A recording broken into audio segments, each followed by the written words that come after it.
नमस्कार। आज हम प्राचीन भारतीय साहित्य के एक ऐसे हिस्से को समझने की कोशिश कर रहे हैं जो अक्सर थोड़ा रहस्यमयी सा लगता है, आरण्यक। हमारे पास एक लेख भी है जिसका शीर्षक है आरण्यक, वैदिक वाङ्मय में कर्म से ज्ञान की ओर संक्रमण। तो आज हम यही देखेंगे कि ये ग्रंथ क्या हैं, क्यों इतने अहम हैं और कैसे ये दिखाते हैं कि प्राचीन भारतीय सोच कर्म कांडों से हटकर गहरे दार्शनिक ज्ञान की तरफ कैसे बढ़ी।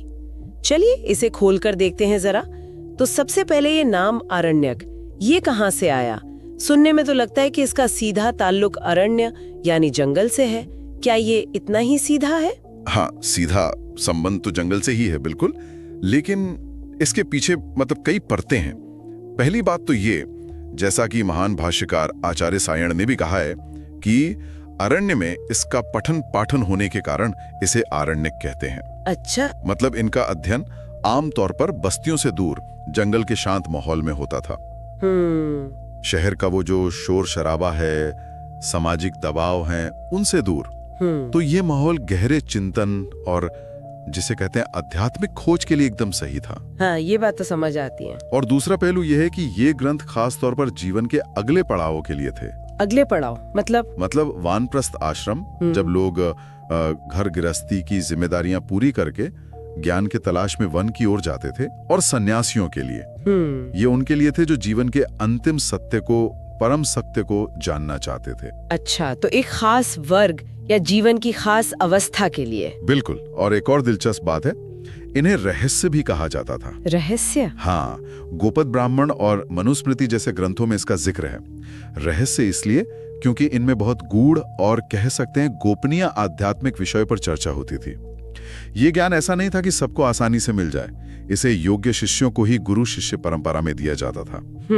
ये आम कर्मकांडों के ज्ञान से अलग था, ज्यादा गहरा, ज्यादा व्यक्तिगत। तो ये सिर्फ जंगल में पढ़ी जाने वाली किताबें नहीं थी, बल्कि इनमें कुछ ऐसा खास ज्ञान था जिसे संभालकर सही व्यक्ति तक ही पहुंचाया जाता था। बहुत दिलचस्प। अच्छा, अब अगर हम पूरे वैदिक साहित्य की संरचना देखें, संहिता, ब्राह्मण, आरण्यक और उपनिषद, तो ये आरण्यक इस पूरी कड़ी में कहाँ बैठते हैं? हाँ, ये बहुत जरूरी सवाल है। आरण्यक इस क्रम में तीसरी कड़ी है। तीसरी? हाँ, वो ब्राह्मण ग्रंथ हों जिनमें यज्ञों और कर्मकांडों की बहुत विस्तार से व्याख्या होती है, और उपनिषदों जो कि पूरी तरह दार्शनिक ज्ञान और आत्म तत्व पर केंद्रित हैं, उनके बीच में आते हैं। असल में कई बार तो आरण्यक ब्राह्मण ग्रंथों के ही आखिरी हिस्से होते हैं, और कई महत्वपूर्ण उपनिषद इन्हीं आरण्यकों से निकले हैं या उनके ही अंग हैं। अच्छा, तो ये जुड़े हुए हैं काफी? बहुत ज्यादा। ये एक तरह से वैदिक विचारों के विकास की यात्रा दिखाते हैं। देखिए, संहिताओं में मूल मंत्र हैं। हाँ। ब्राह्मणों में उन मंत्रों का यज्ञों में कैसे उपयोग करना है, उसकी विधि और कर्मकांड है। ठीक है। फिर आते हैं आरण्यक, जहां उन्हीं यज्ञों के पीछे छिपे दार्शनिक अर्थों और प्रतीकों पर सोचना शुरू होता है। ये यज्ञ क्यों कर रहे हैं, इसका गहरा मतलब क्या है। हाँ। और फिर आखिर में उपनिषदों में यही सोच पूरी तरह विकसित होकर गहरे आध्यात्मिक सिद्धांतों का रूप ले लेती है। तो इस तरह से आरण्यक जो हैं वो कर्मकांड यानी बाहरी क्रिया और ज्ञान कांड यानी आंतरिक बोध, इन दोनों के बीच एक पुल, एक सेतु का काम करते हैं। ये पुल वाली बात मुझे बहुत महत्वपूर्ण लग रही है। यानी ना तो ये पूरी तरह कर्मकांड है और ना ही पूरी तरह दर्शन, बल्कि कहीं बीच में है। बिल्कुल सही। और ये रास्ता हमेशा एकदम सीधा या साफ सुथरा नहीं था। आरण्यकों में आपको कहीं कहीं संहिताओं जैसे मंत्र भी मिल जाएंगे, कहीं ब्राह्मणों जैसी कर्मकांड की बातें भी। अच्छा। और जैसा मैंने कहा, उपनिषदों के साथ इनकी सीमा रेखा अक्सर धुंधली सी लगती है। कई बार पता करना मुश्किल होता है कि आरण्यक कहाँ खत्म हुआ और उपनिषद कहाँ से शुरू। ये दिखाता है कि ये सिर्फ किताबों का वर्गीकरण नहीं है, बल्कि उस समय के जो विचारक थे उनकी एक खोज थी। वो बाहरी देवताओं को खुश करने वाले जटिल यज्ञों से आगे बढ़कर अपने अंदर के सत्य को, आत्मा को, और वो जो परम सत्ता है, ब्रह्म, उसके रहस्यों को समझने की कोशिश कर रहे थे। यानी एक वैचारिक यात्रा चल रही थी। हाँ, बिल्कुल। ज्यादातर वैदिक शाखाओं के अपने आरण्य ग्रंथ मिलते हैं, जैसे ऋग्वेद से जुड़े हैं, यजुर्वेद से, सामवेद से। हालांकि अथर्ववेद का कोई स्वतंत्र आरण्य ग्रंथ आमतौर पर नहीं गिना जाता। अच्छा, ऐसा क्यों? शायद इसलिए कि अथर्ववेद में पहले से ही व्यक्तिगत जीवन, स्वास्थ्य और कुछ गूढ़ विषयों पर काफी सामग्री थी, तो हो सकता है उन्हें अलग से ऐसे रहस्य साहित्य की जरूरत महसूस न हुई हो। समझ गए। अब आते हैं उस सबसे दिलचस्प हिस्से पर कि कैसे इन ग्रंथों ने वो बदलाव लाया, बाहरी दिखने वाले कर्मकांडों से ध्यान हटाकर अंदरूनी ज्ञान और चिंतन की तरफ मोड़ा कैसे, ये बदलाव असल में हुआ कैसे? देखिए, जो मुख्य बदलाव था वो था यज्ञों को देखने के नजरिए में। हाँ, आरण्यकों ने यज्ञों की वो जो लंबी चौड़ी प्रक्रियाएं होती हैं, उनके वर्णन के बजाय उनके पीछे छिपे गूढ़ रहस्यों और उनके प्रतीकात्मक अर्थों पर जोर देना शुरू किया। सवाल उठने लगे कि भाई, क्या सच्चा आध्यात्मिक लाभ सिर्फ बाहरी क्रियाएं करने से ही मिल सकता है? क्या अग्नि में घी डाल देना ही सब कुछ है? ये गहरे सवाल हैं। बिल्कुल। और उन्होंने फिर बाहरी यज्ञ, जिसे बाह्य अग्निहोत्र कहते हैं, उसकी तुलना में आंतरिक या मानसिक यज्ञ को ज्यादा महत्व दिया। इसे आभ्यंतर अग्निहोत्र या मानसा यज्ञ कहा गया। मानसा यज्ञ मतलब मन का यज्ञ। हाँ, मन का यज्ञ। ये विचार उभरा कि असली यज्ञ तो मन के भीतर होता है। अपनी इच्छाओं की, अपने अहंकार की, अपनी अज्ञानता की आहुति देना। एक जगह तो यहाँ तक कहा गया है कि जो व्यक्ति अपने अंदर के आत्म तत्व को जाने बिना बस बाहरी यज्ञ करता रहता है, हाँ, वो तो मानो राख में घी डाल रहा है, व्यर्थ का परिश्रम कर रहा है। वाह, ये तो बिल्कुल नया दृष्टिकोण है। मतलब कर्मकांड गलत नहीं है, पर उसके पीछे का जो मर्म है, जो सार है, उसे समझना ज्यादा जरूरी हो गया। हाँ, बिल्कुल। कर्मकांड अपनी जगह है, पर असली चीज है उसके पीछे की समझ। और इसी समझ को पाने के लिए आरण्यकों में ध्यान और चिंतन, मेडिटेशन, हाँ, एक तरह से कह सकते हैं आंतरिक उपासना, मन को बाहरी चीजों से हटाकर एकाग्र करना, भीतर की ओर देखना, इन तकनीकों पर जोर दिया गया। साथ ही उन्होंने वैदिक अनुष्ठानों को ब्रह्मांड की प्रक्रियाओं से जोड़ा। जैसे कोई उदाहरण? जैसे यज्ञ की अग्नि, उसको सिर्फ लकड़ी जलाने वाली आग नहीं माना गया, उसे एक परिवर्तनकारी शक्ति माना गया जो स्थूल चीज को सूक्ष्म में बदलती है। ठीक वैसे ही जैसे ज्ञान अज्ञान को बदलता है। अच्छा, ये तो बहुत सुंदर रूपक है। हाँ, और इसमें अरण्य यानी जंगल की भूमिका भी सिर्फ एक शांत जगह होने तक ही सीमित नहीं थी। वो कैसे? जंगल एक प्रतीक बन गया। सभ्यता का जो शोरगुल है, जो नियम कानून है, उनसे परे प्रकृति के करीब एक ऐसी जगह जहां व्यक्ति बाहरी दिखावे से मुक्त होकर अपने असली स्वरूप का सामना कर सके। जंगल की जो सादगी थी, थोड़ी बहुत चुनौतियां भी थीं, वो भी साधक को आत्मनिर्भरता, अनुशासन और मानसिक एकाग्रता सिखाती थी।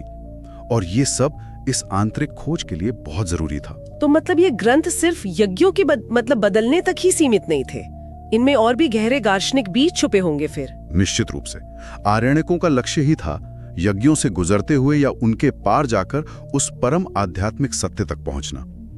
इनमें आपको ब्रह्म विद्या यानी परम सत्य का ज्ञान, ब्रह्म विद्या, हाँ, उपासना यानी ध्यान की विधियां, और खास तौर पर प्राण विद्या यानी जीवन शक्ति का ज्ञान, इन जैसे विषयों पर बहुत जोर मिलेगा। प्राण विद्या, ये क्या है? प्राण की अवधारणा यहाँ बहुत केंद्रीय है। प्राण को सिर्फ सांस लेना या शारीरिक ऊर्जा नहीं माना गया, बल्कि इसे वो कॉस्मिक जीवन शक्ति माना गया जो पूरे ब्रह्मांड में फैली हुई है और सबको चला रही है। अच्छा। ऐतरेय आरण्यक में तो प्राण को इतना महत्वपूर्ण माना गया है कि उसे विश्वामित्र और वामदेव जैसे महान ऋषियों का रूप मानकर पूजने की बात कही गई है। ये तो बहुत गहरी बात है। हाँ, और यहीं पर हमें उन महान विचारों के शुरुआती रूप दिखने लगते हैं जो बाद में उपनिषदों का आधार बने। जैसे ब्रह्म यानी परम यथार्थ, और आत्मन यानी व्यक्तिगत आत्मा या स्व। आत्मविद्या मतलब खुद को जानना, ये एक मुख्य विषय बनकर उभरता है। जोर बाहरी कर्मों से हटकर अपने अंदर के इस आत्म तत्व को पहचानने पर आ जाता है। तो कर्म से ज्ञान की और यात्रा यहीं से तेज होती है। बिल्कुल। और ये सिर्फ गूढ़ ज्ञान की बातें नहीं है, इनमें नैतिक मूल्यों पर भी जोर है। नैतिकता पर भी। हाँ, जैसे ऐतरेय आरण्यक में सच बोलने मतलब सत्यवादिता की बहुत महिमा बताई गई है। कहा गया है कि सत्य बोलने वाले को इस लोक में और परलोक में दोनों जगह यश मिलता है। अच्छा। तो मतलब आध्यात्मिक उन्नति के साथ साथ नैतिक आचरण भी जरूरी माना गया। शारीरिक और आत्मिक दोनों तरह का विकास जरूरी है। तो संक्षेप में कहें तो आरण्यकों की खासियत यही है कि इनमें कर्म यानी अनुष्ठान और ज्ञान यानी दर्शन दोनों के तत्व मिलते हैं। हाँ, यही इनकी अद्वितीयता है। यही बात इन्हें ब्राह्मण ग्रंथों, जो मुख्य रूप से कर्म पर केंद्रित हैं, और उपनिषदों, जो मुख्य रूप से ज्ञान पर केंद्रित हैं, उनसे अलग करती है। ये सचमुच एक संक्रमण काल का साहित्य है, जैसे कोई कर्मकांड की दुनिया में रह रहा है, लेकिन अब ज्ञान के आकाश की ओर उड़ान भरने की तैयारी कर रहा है। ये समझने के बाद कि इनमें क्या क्या विचार थे, क्या हम कुछ खास आरण्यकों के उदाहरण देख सकते हैं? कौन से ग्रंथ हैं जो प्रमुख माने जाते हैं इस श्रेणी में? हाँ जरूर, कुछ प्रमुख आरण्यक हैं जो इन विचारों का अच्छा प्रतिनिधित्व करते हैं। जैसे एक है ऐतरेय आरण्यक, ये ऋग्वेद से जुड़ा है। हाँ, इसका नाम सुना है। ये महाव्रत नाम के एक बड़े अनुष्ठान की आध्यात्मिक व्याख्या के लिए जाना जाता है, और जैसा हमने अभी बात की, इसमें प्राण विद्या पर गहरा चिंतन है। प्रसिद्ध ऐतरेय उपनिषद इसी का अंतिम भाग है। अच्छा, उपनिषद इसी का हिस्सा है। हाँ, फिर है तैत्तिरीय आरण्यक, ये कृष्ण यजुर्वेद से संबंधित है।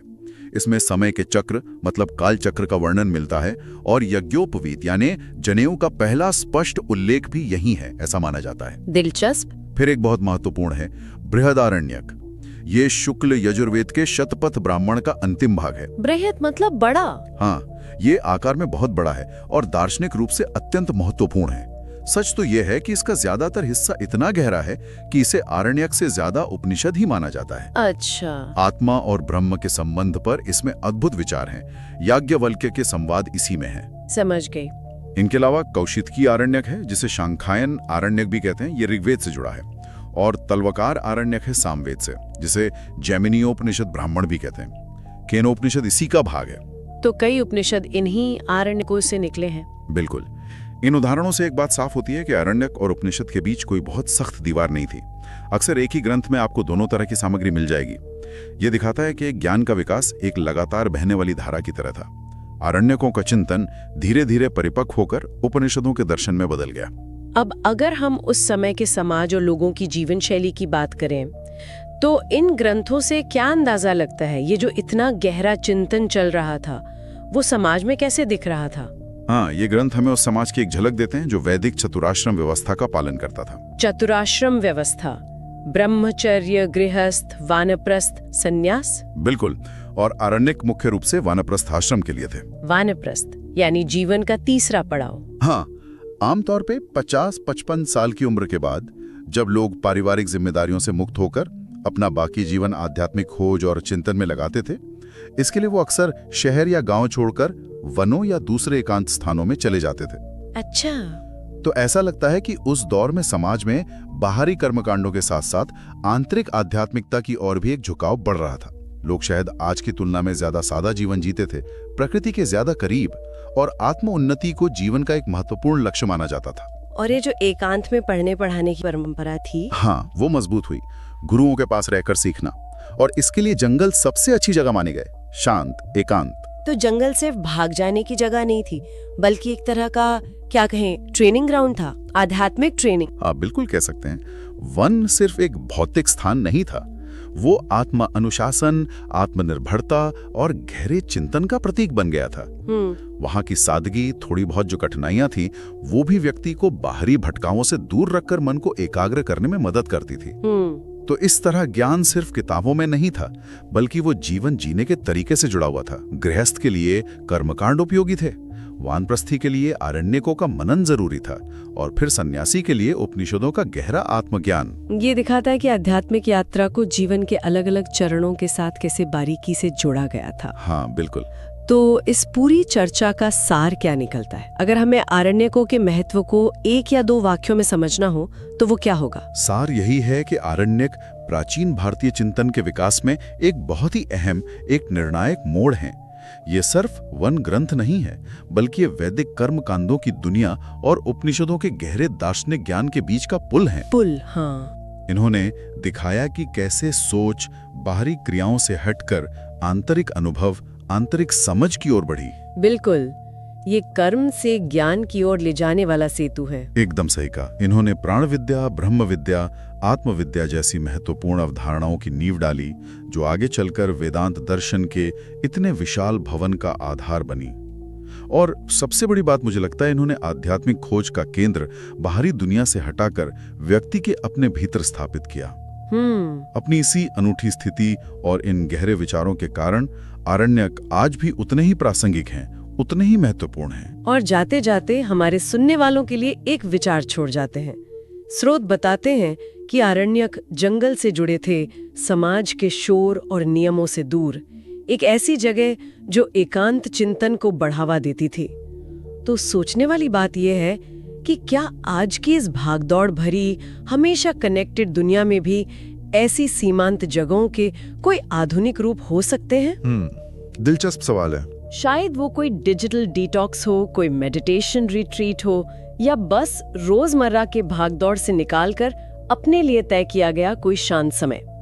ये आज के अरण्य कैसे हमें अपने रोज के कर्मकांडों, हमारी नौकरी, हमारी आदतें, हमारी दिनचर्या और एक गहरी आत्मसमझ या जीवन के बड़े सवालों के बीच पुल बनाने में मदद कर सकते हैं। आज की दुनिया में कोई अपना अरण्य कहाँ और कैसे तलाश सकता है? इस पर सोचिएगा जरूर।